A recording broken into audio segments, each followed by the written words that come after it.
Hi, and welcome to another Bible study. This week, we are on Genesis 6, starting with verse 5 and going through the end of the chapter, which is verse 22. And this is the beginning of the great flood story. And the flood story goes over many chapters, but this particular section, most likely written with the J tradition, the Yahwehist tradition, which we've talked about before, that the J is characterized by the notion of using the name Yahweh, and is from like the moment of the late or the early monarch period of Israel. So we're talking 10th to 9th BCE. We're talking about the timing of King David, of King Solomon. So it's being written somewhere in there. And so there's a great concern about justifying the political and social realities of the Israelite monarchy in the time of King David and King Solomon. And we also have to note, which is going to be special for what we're reading today especially, but at other times, that the J tradition, it has and conveys very strong emotions. So we get emotions like anger and regret, as well as compassion. And that the J tradition often describes God in anthropomorphic, I cannot say that very easily, and anthropopathetic God, right? So describes God in those ways. And so really what that means is describing God in a human-like shape with human-like emotions. And you're like, couldn't you just said that instead of anthropomorphic? It's just kind of helpful to know. If you ever hear those words, that's what it's talking about. Human-like shape, human-like emotions. And so with the dating of this period, it's we can think of, all right, this is the older tradition. And we get some interesting words that get translated in here. Leb, which gets translated as heart. It's not only the seat of human emotions, but can be also talking about the human will. So think about it in modern terms today of the concept of mind and will. And then tzaddik, which is the Hebrew word that gets translated as righteous, but other languages sometimes interpret this as just or justice. And it's kind of interesting to think about this difference of how it gets translated, whether you're in English or say another language like Spanish, because righteous has an individualistic kind of understanding, but it's one individual's like their right action. And then you with the justice, if it gets translated as justice, that's more about what occurs, like actions that occur in relation to others, in relation to community. And so this sense of when you read it in an English translation of it's righteous, but to keep in mind that it may actually be broader, that it's also thinking about your right action, but in relationship to others. Now, geography-wise, there's a theory. And so I'm going to give you the theory. It's a very interesting theory when we think about it. And a theory is that it comes out of two scientists out of Columbia University named William Ryan and Walter Pittman. And they think that there was a massive transfer of water around 5600 BCE. And they propose that it was a 60,000 square mile of land that was inundated with water. So a massive amount of water was inundated, and it was in the Black Sea region, which gives us a reason why we find the flood stories popping up in other cultures, in other periods of time, and that the deluge was so catastrophic, right, that it had to be written about from multiple sources in multiple cultures. And they draw this from, they're doing findings by experts in agriculture, in archaeology, genetics, geology, language development, textiles, pottery. So they're drawing from a multitude of sources to come up with this theory. So just something to think about, a fascinating theory of how do we get to the flood story, what may have happened in the region. and to think about also the other cultures. So I'm going to mention two other flood stories. There is the Atrahasis myth, and then there's the Epic of Gilgamesh, and they both have flood stories. And the Atrahasis myth, it's the major motif in that is about overpopulation, and it's talking about it has the coming destruction, and there was a boat built in which animals and birds were saved. It's also coming from an Akkadian Babylonian time period, written kind of mid 17th century BCE and dated during the time of Babylonian King Hammurabi's great grandson Ammi-Saduqa. So 1646 to 1626 BCE. So kind of helping us give, okay, here's a flood story in another culture. And then we have the Epic of Gilgamesh, which actually is even older, and it's a little more closely paralleled to the biblical story.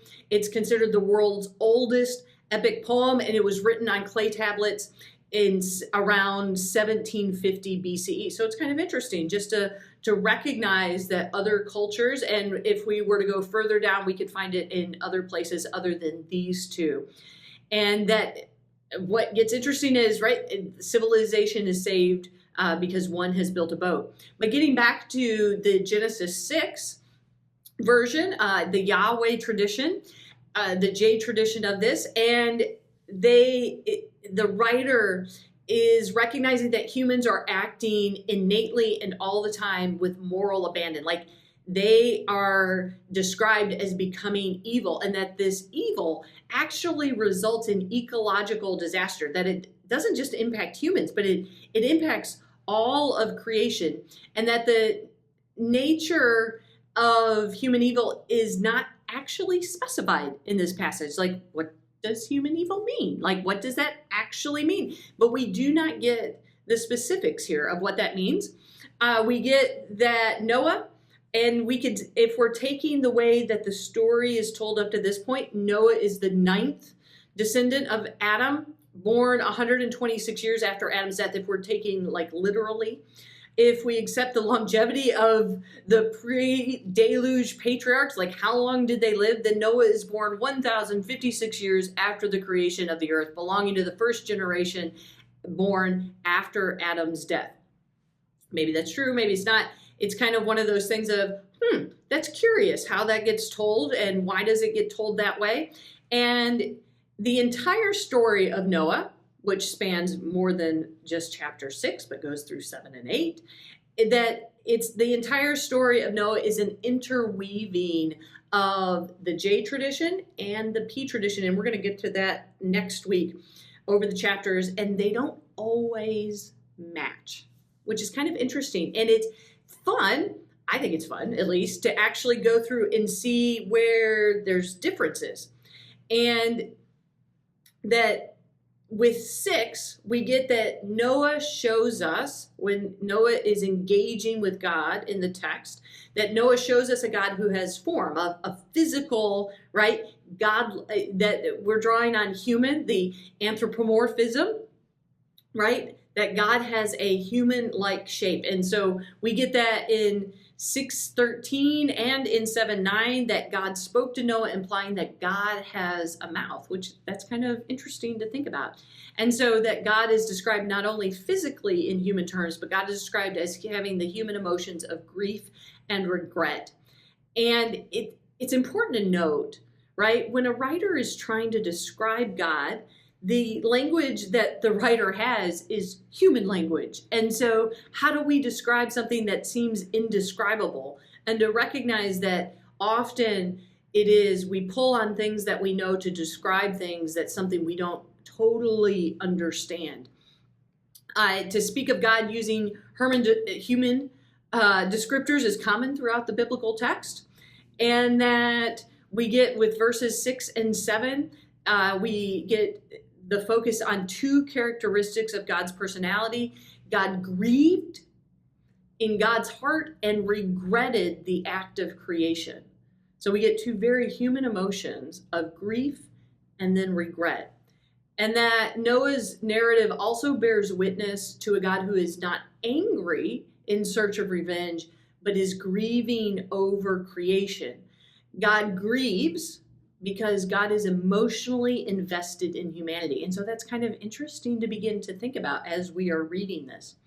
And that the pain that Yahweh feels is also a pain, just is related to the pain that it echoes the woman's pain in 3:16 and the man's pain in 3:17 and chapter 5 verse 29. So it's interesting how that gets interconnected. It's also caused, this pain, Yahweh's pain, is caused by the perception of the extent of the evil, that it has consumed everyone. And then all of a sudden, as it's consumed everyone, we get that Noah is righteous. And this is the first time that any person in Scripture is actually described as righteous. And righteous just means right action. So Noah is just doing the right actions. And so because of that, the plan of I'm going to destroy everything actually gets changed. That saving Noah now actually undermines the plan for complete destruction. And so there's a little bit of friction here in the story, that Yahweh's favor for Noah is at odds with God's plan to wipe out humankind. And something else kind of interesting to note. So the dimensions of the ark that are given, right? A cubit equals approximately 18 inches in the biblical cubit terms. And so the ark's dimensions were about 350 feet in length by 75 feet in width by 45 feet in height, which we are getting in chapter 6.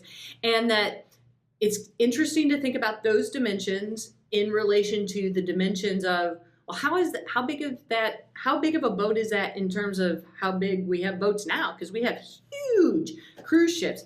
And so if these dimensions are accurate, then the ark would have been about half the size of Queen Elizabeth, the ship, the Queen Elizabeth, which is 1,031 feet by 118 feet by 233 feet. So actually the ark is kind of small in comparison to what is built today. Also, the ark was not built with a self-propelling ship, and more like a wooden box, and that relied upon the current or God to move. The number of animals taken on board the ark in Genesis 6, verses 9 through 21, is given as one pair of each species. However, it is different in chapter 7, verses 1 through 3, where it's stated that there were 7 pairs of clean animals and 1 pair of unclean animals. And this is because of the difference from the priestly source, and that the priestly source does not accept does not accept animal sacrifice until there is a proper priesthood and you get a temple and all of that. So it's kind of interesting to note the difference between what's important to the J tradition and what's important to the P tradition at this point in the telling of the story. Some of the things that the text is trying to convey is that the focus of the story maybe shouldn't be necessarily on the flood, but rather the consequences of humans who choose evil over the common good. Human moral failings pollute not only the individual and the community, but also the earth. Also, the text is trying to convey a connection between God and humans, that God actually cares what humans do. Also, that something this story highlights in chapter 6 is that maybe we should pause and question that how Genesis actually provides a portrait of God who changes, right? God changes God's mind. Those actions depend upon the situation, right? Because God at first says, all right, all of creation is going to be destroyed. And then God changes God's mind and says, nope, I found somebody righteous. And so now I'm going to save creation. And as we think about the different things that the story tries to convey, it also has an overall purpose of taking in the flood, all right, how does the flood begin? Is trying to explain why a cataclysmic flood happened. And so to recognize that, that this story is about trying to explain why, trying to explain what happens when humans make really poor choices and create pain, not just for oneself, but for the whole community, and that it can have devastating consequences. And we kind of know this in life. And so we know that particular decisions can not only cause oneself pain, but can cause other people pain, and then can have devastating consequences for others. And we can see this in a multitude of ways by what gets dumped in rivers and streams, and then we consume in our water, just whether that's plastics or chemicals. So it's kind of interesting to think about that in the terms of what the Bible is trying to convey, of trying to make us aware. And so I hope that this has helped as you read through specifically chapter 6, because we're going to get a little bit of a different story about the flood in chapter 7. And maybe you have some questions that you would like to mark down. Just for those who are near Lincoln Park, Michigan, we are going to have an in-person time in the coming next week where people can ask all kinds of questions if they've got them. And before I end today, a reading of Genesis 6:5 through 22. The Lord saw that humanity had become thoroughly evil on the earth, and that every idea their minds thought up was always completely evil. The Lord regretted making human beings on the earth, and he was heartbroken. So the Lord said, I will wipe off of the land the human race that I've created, from human beings to livestock to the crawling things to the birds in the sky, because I regret I ever made them. But as for Noah, the Lord approved of him. These are Noah's descendants. In his generation, Noah was a moral and exemplary man. He walked with God. Noah had 3 sons, Shem, Ham, and Japheth. In God's sight, the earth had become corrupt and was filled with violence. God saw that the earth was corrupt because all creatures behaved corruptly on the earth. God said to Noah, the end has come for all creatures, since they have filled the earth with violence. I am now about to destroy them along with the earth. So make a wooden ark. Make the ark with nesting places and cover it inside and inside and out with tar. This is how you should make it: 450 feet long, 75 feet wide, and 45 feet high. Make a roof for the ark and complete it 1 foot from the top. Put a door in its side. In the hold below, make the 2nd and 3rd decks. I am now bringing the floodwaters over the earth to destroy everything under the sky that breathes. Everything on earth is about to take its last breath. But I will set up my covenant with you. You will go into the ark together with your sons, your wife, and your sons' wives. From all living things, from all creatures, you are to bring a pair, male and female, into the ark with you to keep them alive. From each kind of bird, from each kind of livestock, and from each kind of everything that crawls on the ground.